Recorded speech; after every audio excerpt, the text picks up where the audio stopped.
Olá, amigo, seja bem-vindo. Eu sou o professor Moreno e você está ouvindo mais um episódio de Noites Gregas, o podcast dedicado aos mitos e às narrativas que herdamos do mundo antigo. Olá, ouvintes, aqui é o Felipe Speck, o secretário-geral do Noites Gregas, e nós chegamos ao episódio 41, que é o episódio sobre o Belerofonte, mas que também avança um pouco na história de outros dois personagens fantásticos, e fantásticos no sentido mais completo da palavra, que é o Pégaso e a Quimera. O Pégaso é aquele cavalo alado que nasceu da cabeça da Medusa, nós falamos sobre ele no episódio sobre a Medusa e o Perseu, e a Quimera, que é uma criatura surreal, violentíssima, e que é morta justamente pelo Belerofonte, com a ajuda do Pégaso. O Moreno conta os principais eventos que envolvem o herói, até o seu declínio, e lá no final ele mostra como esses três personagens acabaram entrando também no cercadinho dileto do professor, que é o sítio do Pica-Pau Amarelo. Agora um aviso especialíssimo para os nossos apoiadores da modalidade Deus. Chegou um momento pelo qual nós esperávamos há muito tempo aqui no Noites Gregas, que nos tomou muitas horas de trabalho, mas cujo resultado nos orgulhou muito. No começo da semana nós publicamos a nossa primeira aula sobre a Odisseia. Esse é o início do quarto módulo do curso Mitologia na Arte, que é um conteúdo exclusivo para os apoiadores da modalidade de Deus. O curso é a continuação da saga de Troia, que é o módulo anterior, e trata justamente da jornada do Ulisses de volta para casa, que é o enredo da Odisseia, um dos melhores livros já escritos até hoje. E quem é nosso apoiador sabe que ouvir os mitos pela voz do Moreno e conhecê-los por meio de obras de grandes artistas faz com que a experiência de mergulhar na mitologia grega seja primorosa. Esse esforço e essa nossa dedicação só é possível graças àqueles que investem para que o nosso podcast siga adiante. Nosso muito obrigado mais uma vez a você que nos ajuda a manter esse projeto no ar e tem acesso ao material exclusivo. Se você deseja que o nosso trabalho siga adiante, e além de saber mais também sobre mitologia e ter acesso aos conteúdos exclusivos dos episódios e ao curso Mitologia na Arte, acessa lá o noitesgregas.com.br/apoiar. O link também está na descrição do player do seu tocador de podcast, seja lá qual você esteja utilizando. Bom, agora é hora de acompanhar Belerofonte, Pégaso e a Quimera. Bom episódio!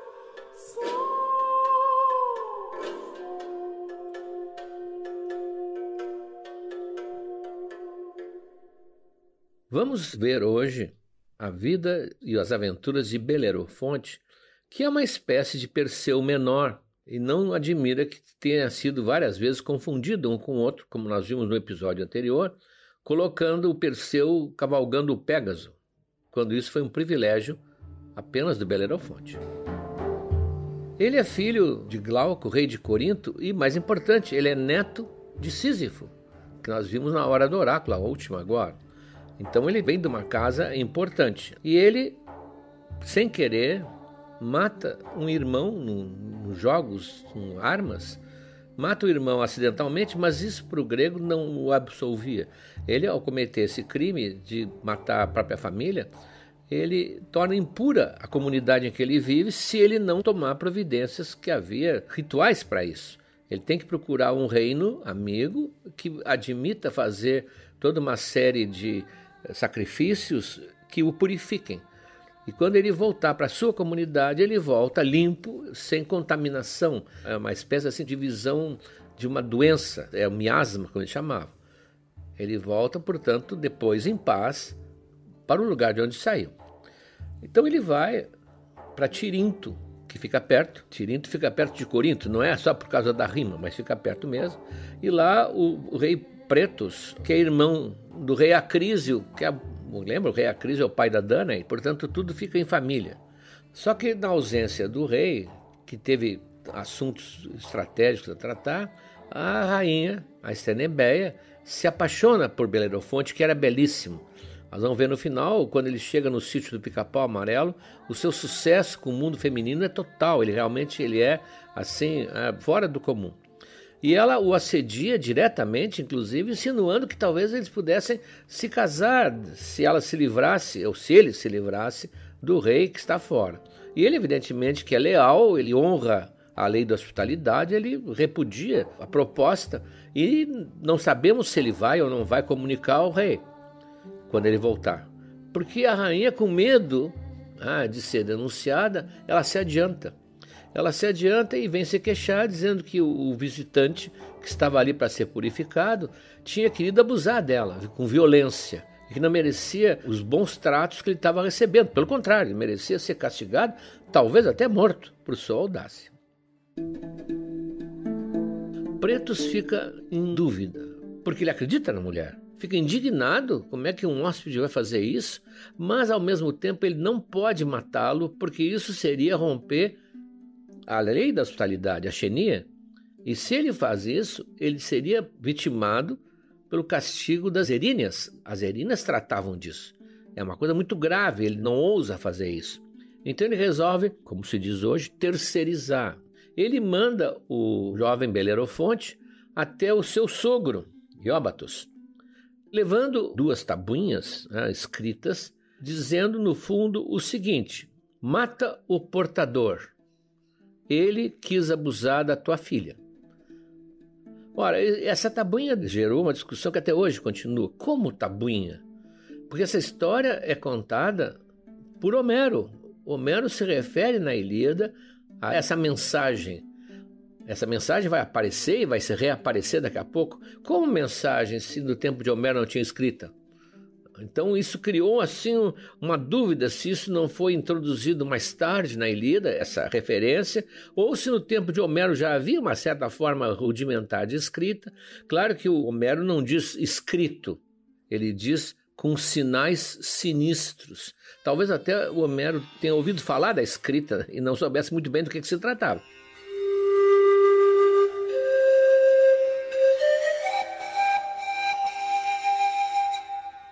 Quando chegou lá Belerofonte e entregou a mensagem para ele, ele disse, depois a gente vê isso aí. Claro, é uma época que não se dá muita bola para mensagem. Então faz uma festança para o Belerofonte, para recebê-lo, que dura 7 dias e 7 noites. Aquelas festas de reis, típica de reis. Ora, quando ele abre a mensagem e vê isso aí, quando abre as tabuinhas, ele entende imediatamente a mensagem. Mas ele fica na mesma situação do seu genro. Ele não pode matar um hóspede. Belerofonte já é seu hóspede querido. Ele já está vinculado a ele. Como é que ele vai fazer? Então ele resolve também descalçar o problema de outra maneira. Diz para o Belerofonte que ele teria que matar a Quimera. Claro que esperando que a Quimera matasse Belerofonte. O que era essa Quimera?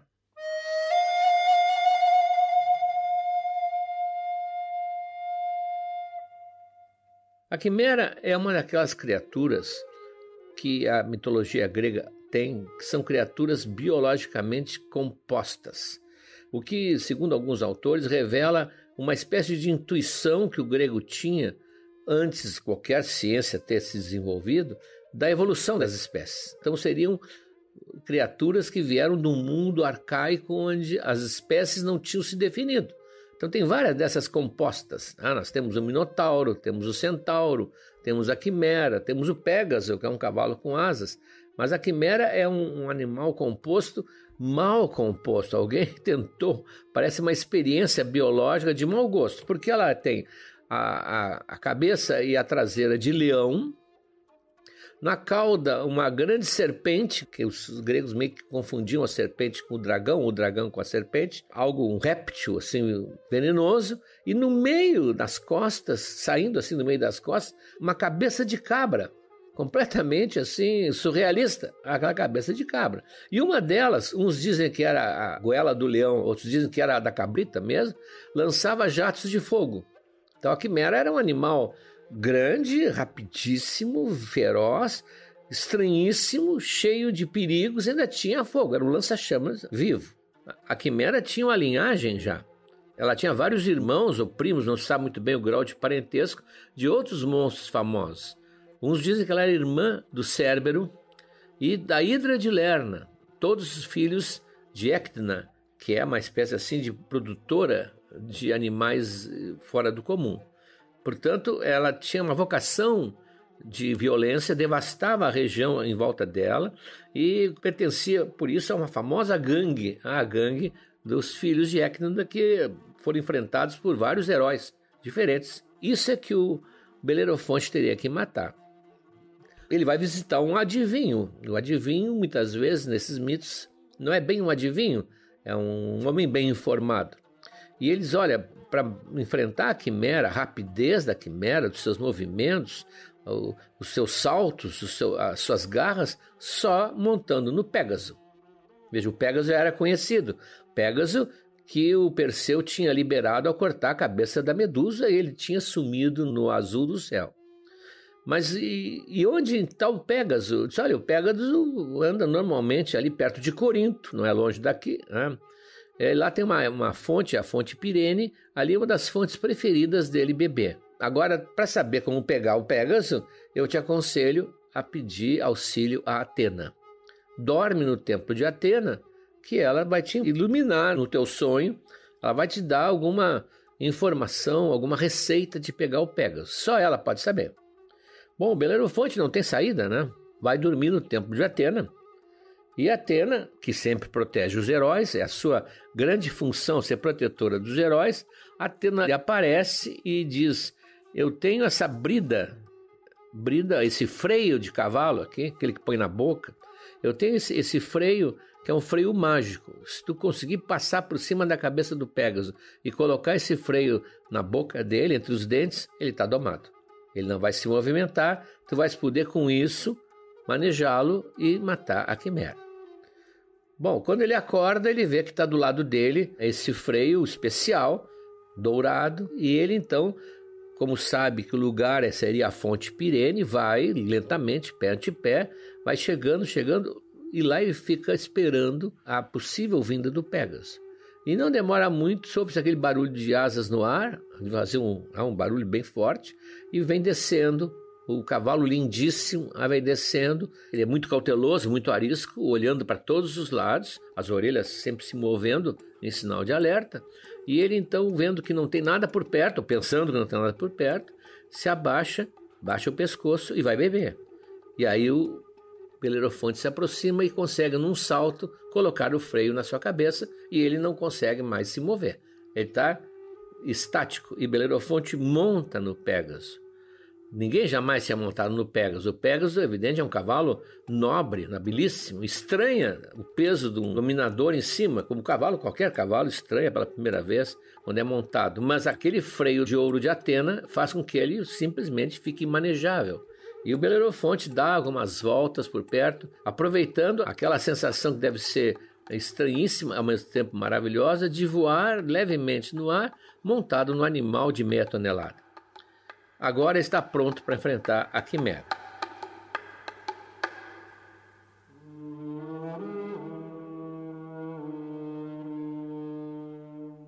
Então ele se aproxima voando de onde está a quimera. Mais ou menos lhe dão a indicação, as próprias marcas de terras queimadas, árvores queimadas no caminho, animais despedaçados. Ele chega até onde está a quimera e ela fica furiosa quando vê se aproximar aquele pássaro gigantesco que é o Pégaso. E ele, lá de cima, joga várias setas, várias flechas no animal, mas não consegue com isso matá-la, nem ao menos feri-la. Então ele tem um plano, afinal ele é um descendente de Sísifo, tem aquela inteligência marcante de Sísifo. Ele recobre a ponta da lança dele com um bloco de chumbo, portanto sem a ponta agora, mas com um bloco de chumbo, e desce com o Pégaso num rasante violento. E quando ela levanta aquela garganta para lançar fogo, ele enfia a ponta da lança e o chumbo na garganta dela, e a chama que vem vindo derrete o chumbo, ela morre asfixiada com chumbo derretido. Morte digna de uma quimera. Ele consegue com isso, aproveitando o próprio perigo que ela tinha, matar um monstro que parecia invencível.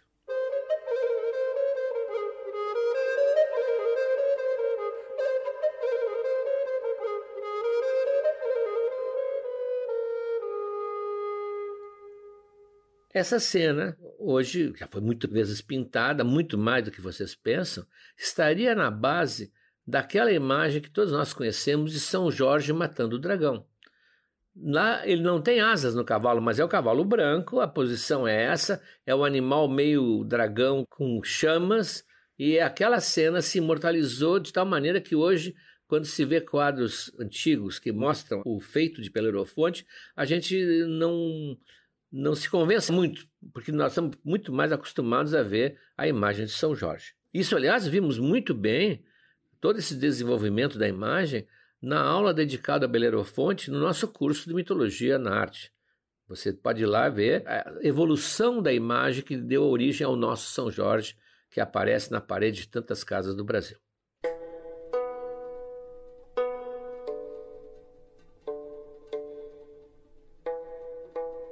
Bom, ele vai dar então finalmente contas ao Ióbates. Olha, consegui, é um feito, livrou a região da quimera, era um animal que não teria maneira de eliminá-lo dali.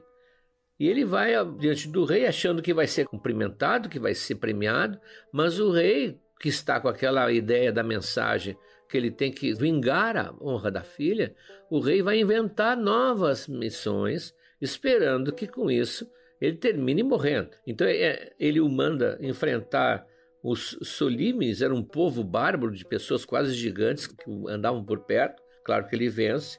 Manda ele enfrentar as Amazonas, que são aquele perigo feminino meio simbólico que todo o herói grego termina enfrentando, uma questão quase antropológica das Amazonas. Elas serviam como a imagem do outro, da outra, que o grego tinha que vencer, inclusive o substrato machista do grego, tinha que ter um grupo feminino para vencer, e, portanto, o Belerofonte vence também.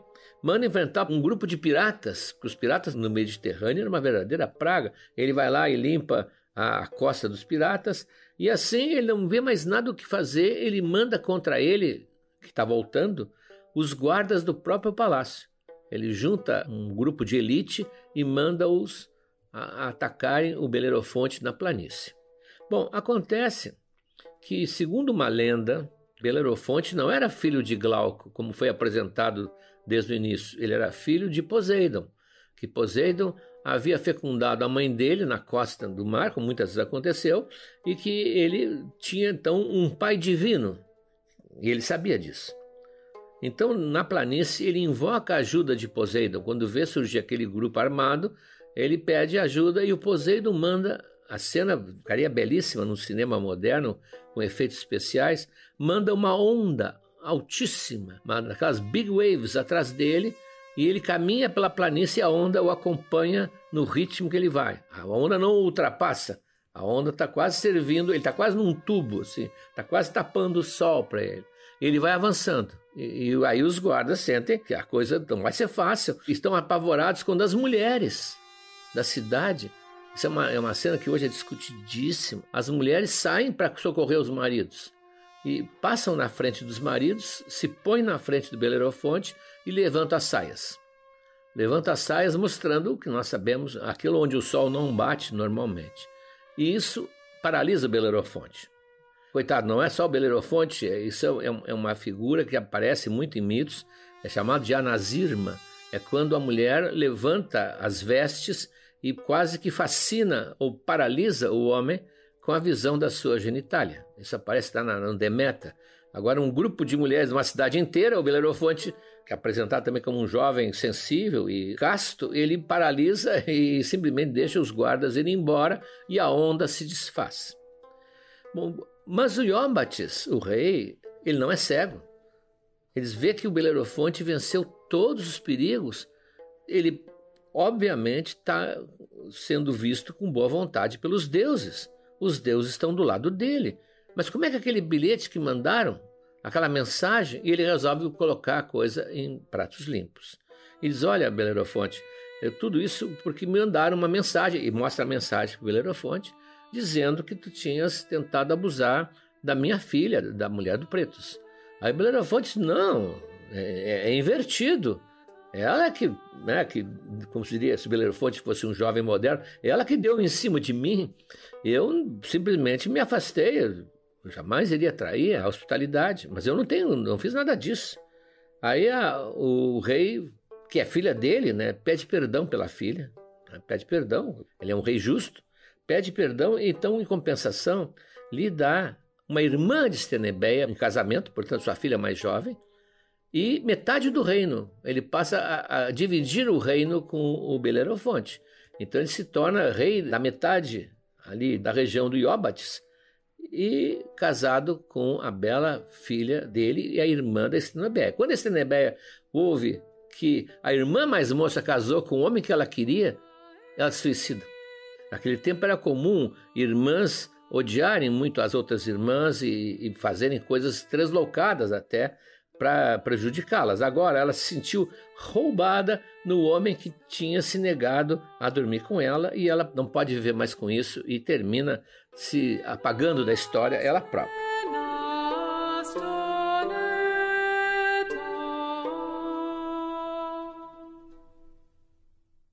Bom, acontece então o que acontecia muito e por isso os gregos sempre davam um aviso, e Belerofonte é um aviso. O poder, a glória, a honra, a riqueza que Belerofonte conquistou subiu-lhe a cabeça. E aí é onde o homem comum atravessa a barreira e entra naquilo que se chama de híbris, a desmedida. Ele se achou tão poderoso, dono de um cavalo que o levava onde ele quisesse no céu, que ele pensou, por que não ir ao Olimpo? Nenhum homem foi, eu posso ir, eu posso chegar lá. Então ele monta no Pégaso, upa cavalinho, e foi céu acima em direção ao Olimpo. Claro que Zeus lá de cima, os radares avisaram, aproxima-se um estranho, o Zeus lá de cima não vai permitir isso. Até porque ele acabou de cometer um crime que tem que ser imediatamente eliminado. A híbris é sempre seguida de um castigo exemplar, para que a pessoa sinta e os outros, sabendo, sintam também que não se pode passar o limite que separa o homem do Deus. Então o que faz Zeus? Aproveita um recurso que o Olimpo tem, que Hera já usou várias vezes, é aquele famoso moscardo. Assim, usando popular aqui no Brasil, seria uma mutuca. Tem lá um moscardo, uma mutuca poderosa, e ele manda esse moscardo picar o delicado Pégaso, que era um cavalo nobre, não estava acostumado a essas coisas de plebeu. Se ele fosse um cavalo de fazenda, um cavalo de carroça, ele já teria tido várias vezes encontro com uma mutuca. O Pégaso era completamente inédito, e quando ele sente as ferroadas da mutuca, ele fica indignado quando sabe o que é aquilo, e não tinha noção que pudesse ser tão dolorida a mordida de um bichinho daquele tamanho. Ele começa a corcoviar, a saltar no ar, e evidentemente ele joga fora o Belerofonte, que não montava com sela também. Belerofonte cai lá de cima e bate no chão, não morre porque ele é protegido pelo Poseidon, mas ele perde os movimentos, ele fica manco, ele fica talvez até cego e vai passar o fim da sua vida assim, completamente miserável. É um modelo do anti-herói no final. A sua vida serviu de lição para que os outros, quando chegarem ao sucesso, por exemplo, não tenham a mesma ideia. O Pégaso, esse, continuou inocentemente o seu galope em direção ao céu, a sua trajetória, até para escapar da mutuca, e chega ao Olimpo. E no Olimpo ele é recebido por Hermes, dizem, que o coloca num estábulo celeste e é tratado com todas as honras, todas as pompas, e se torna o queridinho das musas. Volta e meia ele está com as musas, ele acompanha as musas, ou quando Zeus precisa, quando Zeus vai provocar um temporal, porque Zeus é também o rei das tempestades, o deus das tempestades, ele é que carrega os raios divinos. Então, muitas vezes, por trás do ribombar dos trovões, se a gente apurar o ouvido, vai ouvir as patas do Pégaso galopando.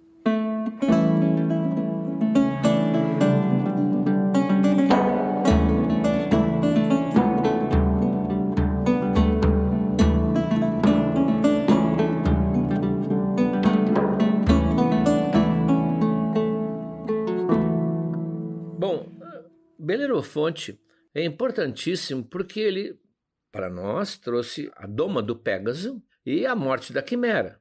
Aliás, a quimera é um animal tão inviável, tão estranho, tão impossível, que passamos a usar essa palavra no sentido de uma ideia quase impossível. As quimeras.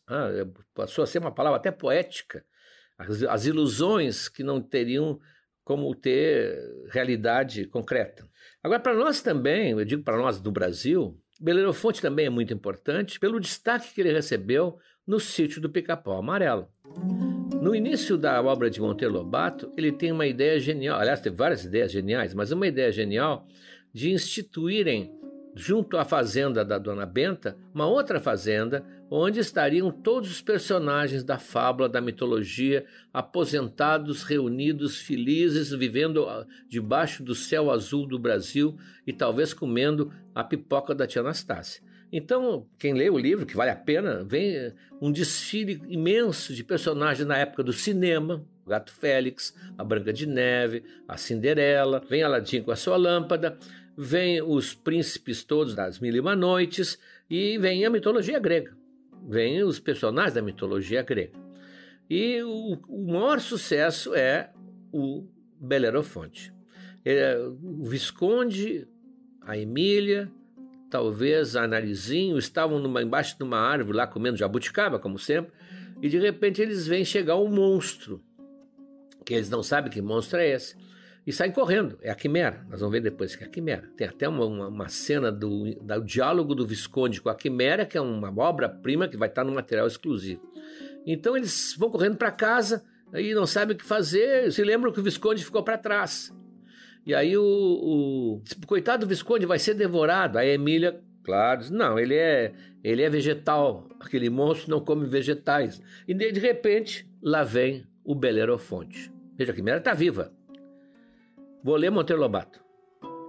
Nesse instante, um tropel lá fora atraiu-lhes a atenção. Correram até a sacada.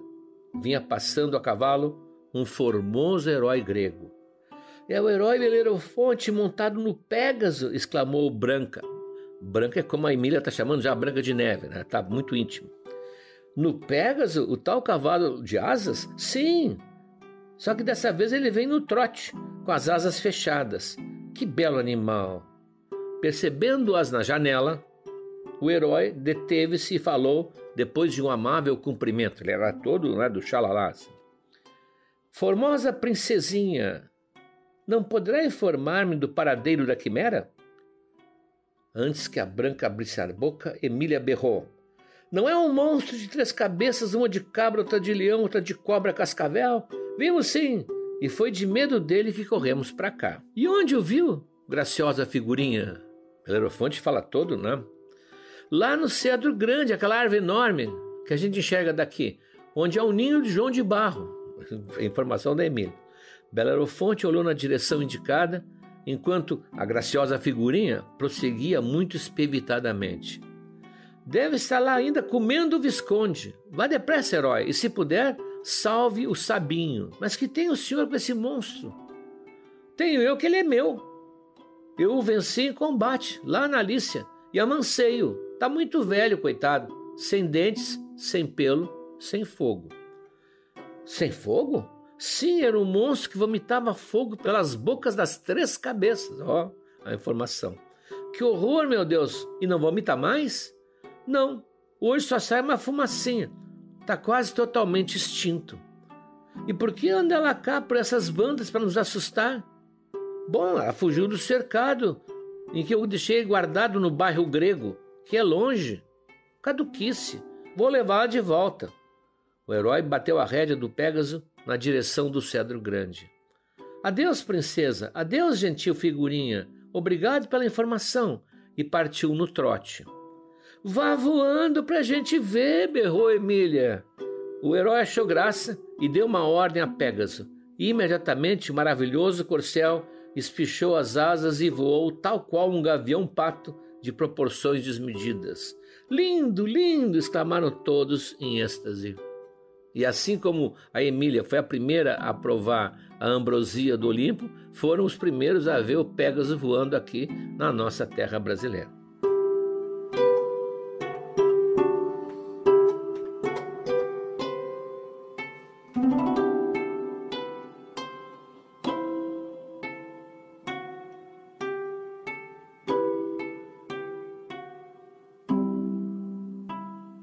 Deixa eu fazer um parêntese aqui antes de falar do material exclusivo do Belerofonte.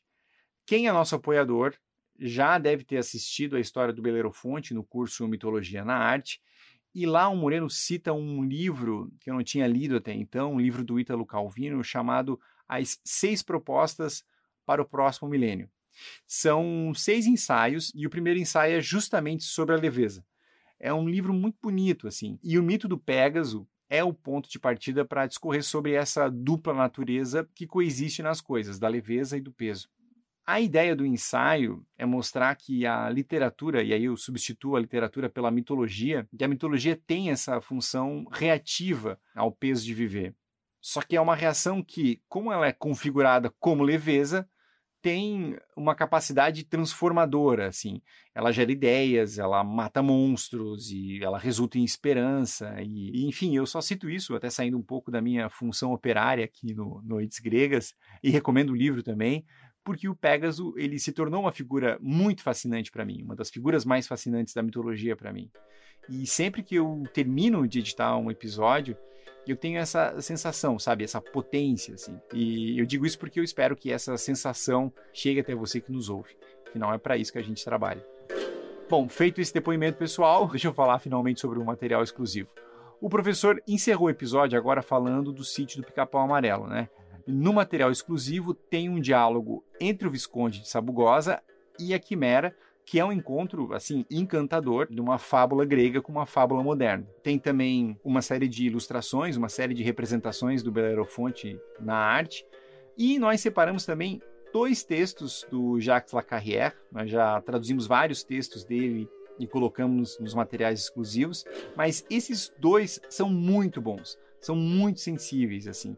Um é sobre a Quimera e outro sobre o Pégaso, e estão entre meus textos prediletos do Lacarrière. E eles sublinham bem essa dupla natureza dos personagens. Vale muito a leitura. Bom, na semana que vem a gente tem mais uma Hora do Oráculo e a pauta será imortalidade, tá bem? A gente se encontra. Grande abraço.